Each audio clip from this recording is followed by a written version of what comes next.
What's up, guys? We got a very special guest on today's video, as you probably know. Chris, that's nice of you. Yeah, and Wes is going to introduce him in a second. No, dude, we have a legendary Brian Brushwood, and he's gone out to his car right now to grab his bag of tricks, and stick around. You guys are going to learn something insane. Ladies and gentlemen, cheers, Brian. For those of you who are uninitiated, or maybe, I don't know, been living under a rock for the last 30 years, this is my friend Brian Brushwood. You may have recognized him from a few scam school videos, from Modern Rogue, from all sorts of other things. This is one of the most generous teachers in the magic space, and pretty much the first guy to do it. Oh, you're crushing me. The weight of all these compliments is breaking my back. We'll cut him out in post, it's fine. Brian Brushwood, man, such an honor. We've been chatting here for like a while, just getting to know each other, and this is such a treat for me, and I hope it's a treat for these guys as well, because this is a collaboration that should have happened, I think, a long time ago. I mean, it's only the thing every comment has been asking for about 7 years now. Okay, you want to go through kind of my philosophy of how to win a free drink at a bar? Yes, so today we're going to be learning some bar bets, obviously, which I'm super stoked on, and I think you guys are actually going to be able to use these, but Brian's got really good takes on the psychology of bar bets, and how to get into it, how to get out of it, and how to actually get away, do something that leaves a sort of lasting impression on the audience members. So Brian, take it away. Yeah, so the first thing is, and this is kind of meta, you won't talk about this when you're trying to win a free beer at a bar, but Robert Cialdini in the early 80s wrote a book called Influence, in which he talks about there's a fixed action pattern where humans hate being in debt to another human, and they want to repay the debt. So the goal is you want to start off with a gift. The big mistake I see magicians do is they start off trying to ask for something, like pick a card or do a thing, or can I borrow $1 or whatever. Right. So instead, you want to begin with a gift that you could theoretically not even notice. I could be doing this for myself, like just looking at this.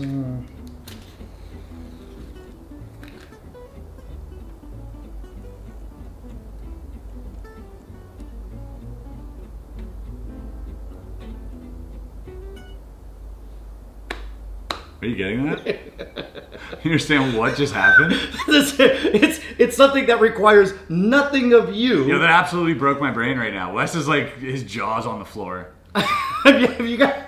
Oh, this is wonderful. This is an old Martin Gardner bit. Here, play along. So here's the thing. When you strike a match, whatever the chemicals are, by the way, I'm pretty sure this kills you. Just full disclaimer. Got it. But when you strike a match, whatever those chemicals are, it does a little bit of smoke during that first flash. Right. While it burns, there's almost no smoke. And then there's a little bit of smoke. There's a lot more smoke at the end, right?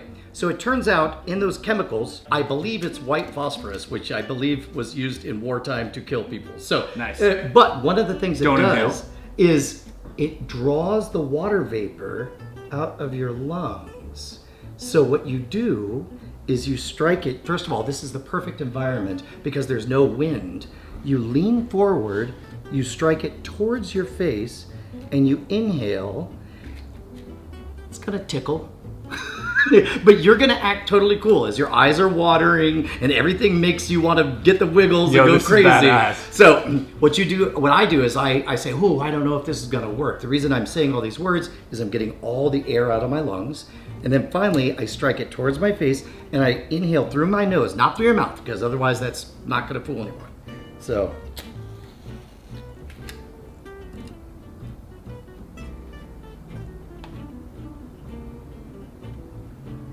So what's coming out of your mouth right now? This is water vapor? Water vapor. It's just like a vape. You're essentially creating a lung full of vape water vapor. And killing yourself. This absolutely kills you. Wow. So don't do this, but also do it sometimes. I mean, unless your name's Chris Ramsay, in which case you're going to do it right now. So you want to lean all the way forward, act like you're worried about the wind. Closer. Strike it towards your nose, and then inhale as you do. The moment it stops burning, stop inhaling, because you want the maximum amount of that poison in your lungs. Understood. This is terrifying. Okay.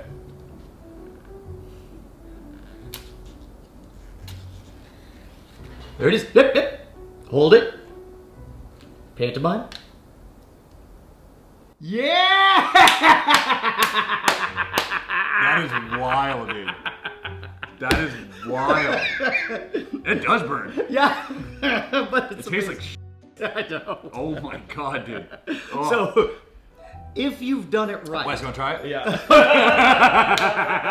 Dude, we're all getting high on phosphorus today. I love it. What am I doing? I'm striking in. You're striking towards you. You're emptying your lungs first. As you come, you literally just inhale it through your nose. Shake it up. Yeah! What the hell? This is awesome. I think I just lit a match on here. Okay. So things I've noticed is local humidity matters, like if when it's different when you're on the coast versus in a dry area and all that stuff. But just experiment with it, and if you need to, sometimes I'll take like 2 or even 3 matches to get just a whole lot. To get a buzz? Yeah, right. Sometimes I do just for me, by myself.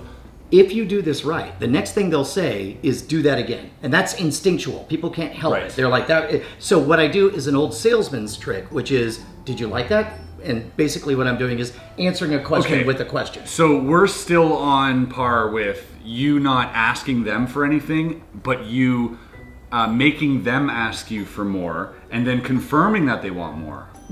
Exactly. Right. And then, specifically, they ask me to do it again, which I don't want to do. But what I want to do is pivot that answer into a confirmation that this is good magic. So you ask, do that again. Can you do that again? And I say, did you like that? Yeah. Would you like to see another? Yes. Now we have a contract. You've changed my lane. Right, but exactly. It feels so organic. And so now you have volunteered your full attention for just a little bit more. And so again, we're in the theme of matches. So I'm going to strike it towards me, and I say, this one I'll offer a hint as to where it's going. This one's called the human jack-o'-lantern. So now you're thinking like, what could it be? What could it be? And then.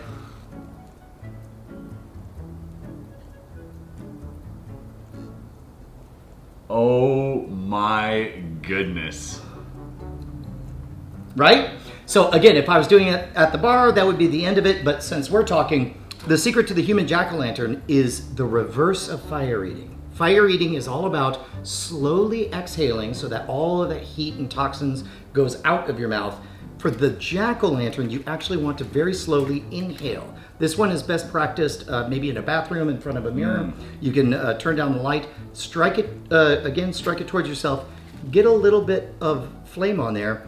You're going to draw in your breath slow enough that it won't burn the top of your mouth and your lungs will feel warm. Now, keep in mind, cellulose and hydrocarbons, they all burn at about 2,000 degrees Fahrenheit. So this really will, if you just bite down on it, it will cook the roof of your mouth. So that's a bad idea. You don't want to do that. So instead, I'm just going to bite down, and you probably want to try it with an unlit one first.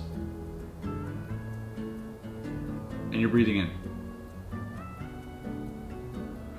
Have you ever burned yourself?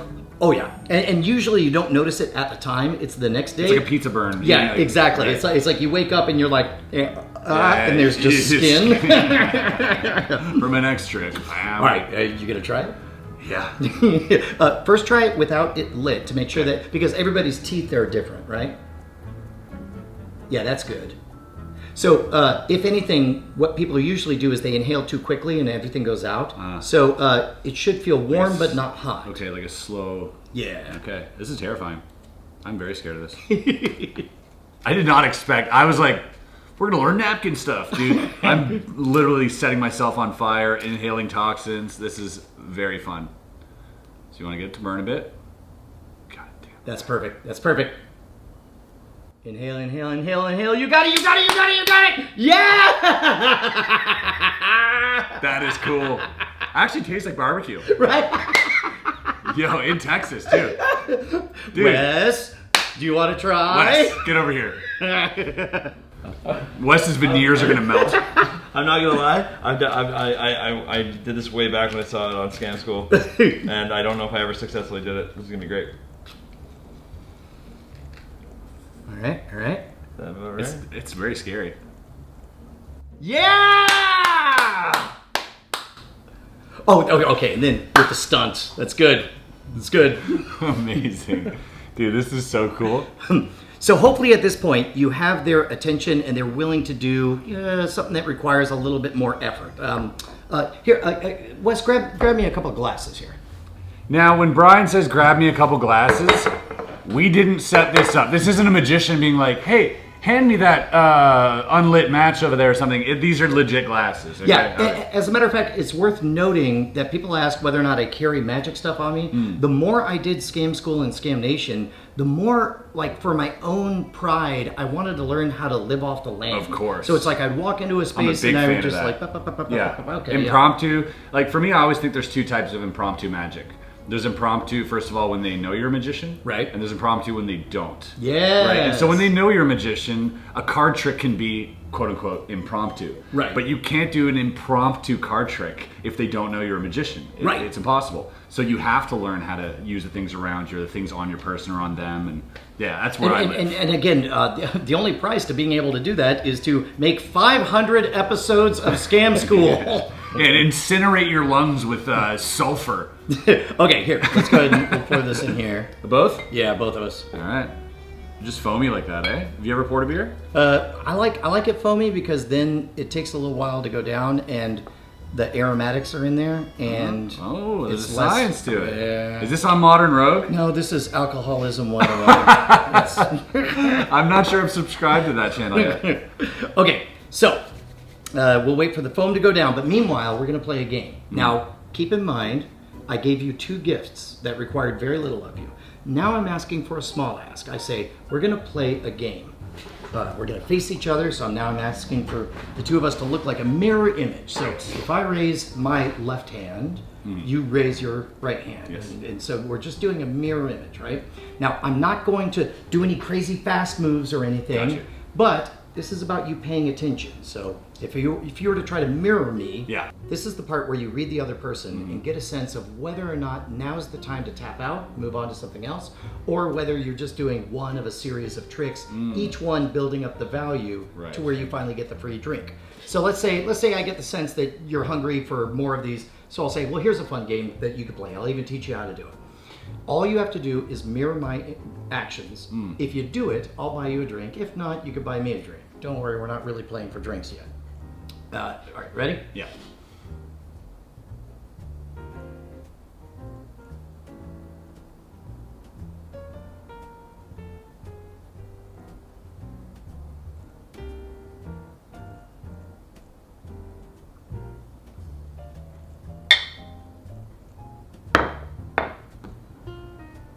Hail Minoku. Hail Minoku.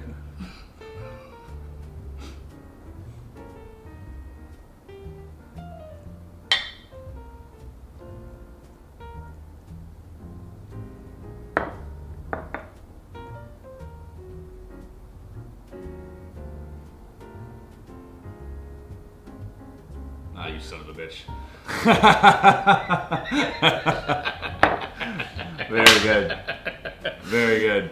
So that's part of the reason that the ritual has some kind of moment of speaking. So it sets up the expectation that you're going to speak. Exactly. Now, so if you're playing with somebody who you suspect knows this game, you could do the spit thing, and then they'll do the spit thing, and then you'll act surprised, and then you'll spit out some more because they definitely didn't have a reserve at that point. So that one could be for a free drink in and of itself. Do we have quarters or? Yep. 4 identical coins. I may have a quarter somewhere. Millionaires that can't find 4 quarters. Now we're in the section where it's like, do the card tricks, be the magician, the amazing, charismatic personality that you know you are. Got it. You could do match tricks or what have you, but when it comes time to win the free beer, I found that nothing works better than a very simple puzzle. Now the hard part is letting somebody twist for a very long time so that they get so frustrated that they would rather buy you a drink for the answer than go one more second not understanding how to solve it. Right, so they're buying a trick not because they lost a bet, they're buying a trick to find out what the answer is. And that feels more transactional. It doesn't feel like they got. They're not being embarrassed or dunked on. It's from their own, volition. Like it's themselves who decide this, right? It gives them agency. Right. Yeah. So in this case, here's the puzzle. We got 4 coins in a diamond pattern. Here are the rules. You can only move 1 coin at a time. They only move in the 2 dimensions on the table. No picking it up. No pushing other coins with it. And you, within those rules, you can only let go of a coin when it's touching two other coins. So, for example, this would be a legal move. Sure. This would be a legal move. You can't do this. That would be illegal, right? Or even like that would be illegal because it's not touching two. Within those rules, you want to start like that and end like that. Got it. You get as many tries as you want. Okay. This is the part where you really want to have some jokes to tell. Yeah. Because while they're like mustering over this, you're just sitting back and acting cool and being a cool guy while I'm sitting here like a helpless. Go ahead and try it. I'm trying to work it out. The other thing I do is I make sure to make it clear you have infinite resets. So as many times as you want to try something, we can reset it at any time. So that was a legal move. You moved it and you got 3 in a row.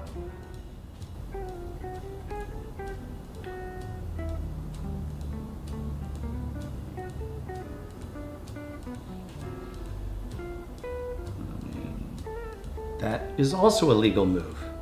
Okay.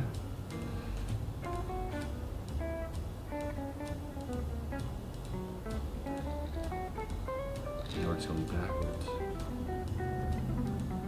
Now we're just going backwards. And the best part is that you'll notice that I've made no promises. I only set up the challenge. So it could be that you solve it, in which case I will say, oh, clearly you're intelligent. I think you're really going to dig our final challenge.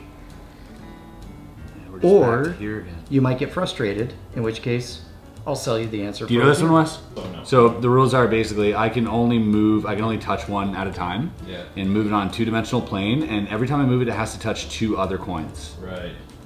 And I have to make a straight line. Oh, no, I don't know this one. Because Wow. every other one I take out brings me back to where I started. So it's got to be this one. It's the only one that doesn't matter. Maybe I put it over here. That's legal, right? Yep. Something like that.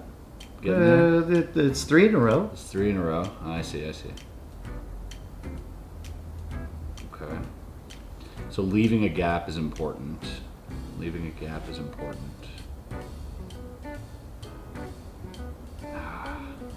This is so good. It's doubly good because there are so few pieces to it, right? There it is. Good job. I don't know if I can recreate what I just did, but I felt like I figured out that there was only one of those coins that I could move that would make an actual difference. Right. So there are 4 moves. First is make a line of 3. Second is create a gap. Right. Third is walk it out. And then fourth is So you gotta make more space. Yeah, right? That is so cool. Now, in one reality, I would have said, yeah, this one's for a beer. And then I'd be screwed because I made a specific promise. Right. You'll notice I didn't make a promise. In one branch, you might have gotten so you're frustrated. talking to the puzzle guy, that's why. Yeah, exactly. Exactly. So instead, I'm like, good, that was a great warm-up. Yeah. You know, so now that you've solved it, yeah. Now we get to the real Now we get to question. something, that they're not gonna solve. All right. Let's go. Look at this. Look at this. This is not my cup. No. This is from your house. Yes. Which do you think is more? The circumference around the top, the length around here, or the height from here all the way down to the countertop? Oh, I feel like instinctively this one seems taller, but I can understand how that one could be longer. And I think most people would smell a trap coming, right? So let's do this. I'm gonna... Now it's magic time. Brings out 9 decks of cards. You know what? Let's do 3. So, in the olden days, you would use packs of cards for this, but Right. how about now? Circumference or height? Ooh, definitely height is longer. Definitely? I would say definitely. Okay, you know what? I'm going to stunt then, and I'm going to say Get out of town. it's still circumference. No, it's not. Yeah. So at this point, you grab a napkin from the bar. Uh-huh. I'll even let you do the measuring. Okay. Go ahead. So let's go right there. Yep. There you go. Mark it Yeah. as tight as you can.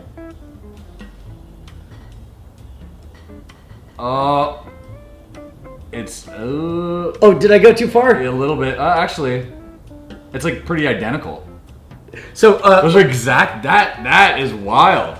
see now in this case, I flew too close to the sun. Right. I was a little baby Icarus. What you That is crazy. you never want to go in totally blind, which is what I did. But if you just take a measurement with your fingers, you can get a loose estimate taste of just how much more the circumference is than the height. But that is like unbelievable. Like that is a very cool optical illusion. That All right. It feels like those, those two bowls that are side by side, or the shapes are side by side, but this one looks bigger until you put it here. It's really an optical illusion. That is crazy. All right, look, I flew too close to the. All right, I flew too close to the sun, so I have to go out on a win. I'm going to give you one of my favorite, most simplest matchstick puzzle. Okay, so right now we have an equation. This says 1 plus 2 plus 3 equals 4. This is not true. Starting now, everything on this side cannot be changed. Okay, everything after the equals? That's correct. Okay. Everything on this side, you get to move one match Right. and make it true. Okay. Understood. Now in real life, expect silence like this. Right. That's been the hardest thing doing Scam School, is I have to, before we start, I say, whatever you do, don't just sit there and stare at it, because that's bad TV. Yeah. Okay, so in my head initially, I'm thinking one of two things. Either one of these matches is going to, we're gonna flip one of these matches, making it like a minus symbol. This is like initially my thought, but this does not work out because it adds up to 3, which is not 4. So that does not work. But you're already thinking non-linearly, which is good. My second thing is so far outside of the box, and I mean, I don't know if this is even possible, but if I could make the shape of a number using one match. Sometimes that is the answer. Right. But to save time, I'll tell you it's not in this case. Okay, all right. Okay. We're sticking to single hashes. I can just move one match? One match. That's the real pisser, right? Yeah, it's just one match I have to move. I can't take it away. I have to move the match. I will tell you, and again, you learn to be a lawyer in your language in this situation. Yeah. I will tell you that my solution has you moving the match. This is my favorite part, because I know Chris is an experienced YouTuber, and if he was pretending to not know the solution, he would have done it by now. Yeah, exactly. No, I'm really trying to figure this out. Wes, is your brain going as well? Oh no, I figured this one a long time ago. Oh, you did? Yeah. You did? Yeah. I'm way smarter than you, Chris. Oh, wait. Okay, so hold on. This is the move. 1 plus 4. 1 plus 1, 2, 3, 4. Minus 2 is 3. Does this work? 1 plus 2 plus 3. The solution's going to be like divided by. It's a fraction. Sometimes that works, dude. Yeah. All right, I give up. Spent far too long trying to think about this answer. I think I'm in the realm of somewhere, and I think given enough time, I could figure it out. I do believe that. This is where I torture you and say, well, if you need more time, by all Yeah, you means, son go of a- ahead. And then all of a sudden, If we had the time, all of a sudden, a free beer doesn't sound very expensive for this very I'll get you the beer. elegant Get this man a solution. beer. Are you ready? Yeah. 1 plus 1 plus 1 plus 1 That's all. equals That's the only 4. thing it is. Isn't that gorgeous? Yeah. It's so easy. I didn't expect there to be another edition. Now, imagine an alternate reality where I walked up to you. Dude, at the another bar. edition made it a bigger number in my head. Right. Not a smaller number. You were trapped in, and the moment I heard you fixate on that minus, I knew I had won. Ah. But imagine if I walked up at the bar and tried to start with this. Nobody would give me a free beer. Yeah, you'd just be some asshole, and What if I'm still an asshole? Right. But now I get a free beer. But now you get a free beer. So about and that. they've seen some dope stuff, and they've learned some dope stuff. So let's get this man. Wes, you want to? I'll get you a beer. Okay, thank you. My God. You can have one of these. 0%. It's still a beer, technically. Oh, who got scammed now, I Brian? just got scammed. I can't believe it. Non-alcoholic, you're killing me. No, that's a great punch out is to have the NA. That's awesome. Amazing. Was that good? Dude, that was the most fun I've had in a long time learning magic. Having a private teacher, Brian Brushwood being our private sort of scam school teacher is, I mean, it's something that most of you, I mean, have probably dreamt about, including myself. Honestly, I am super baffled by the amount of things I've learned today. And you have such a dope way of teaching things. You're very articulate, and you clearly have given everything you do the maximum amount of thought and justification to where it's not weird at all. It's a little trick very I natural. call getting old. Getting old. You get good at this stuff. Chris, man, it has been an absolute joy to watch your career flourish over the years, and I'm so glad that this moment finally happened, man. Cheers. Hey, you guys want to go check out Scam School? Go check out Modern Rogue, obviously. Links below. Oh, scamstuff.com is where I sell actual magic stuff. Lockpicks, ways to... cool puzzle boxes and stuff. So check that website out if you guys want to find some cool gadgets, trinkets, puzzles, magic tricks, whatever it is. You know you're in good hands with this guy. Thanks so much for joining me, dude. Dude, Chris, All right. It's been an honor. Let's crush these beers. Yeah! The See you guys. non-alcoholic one.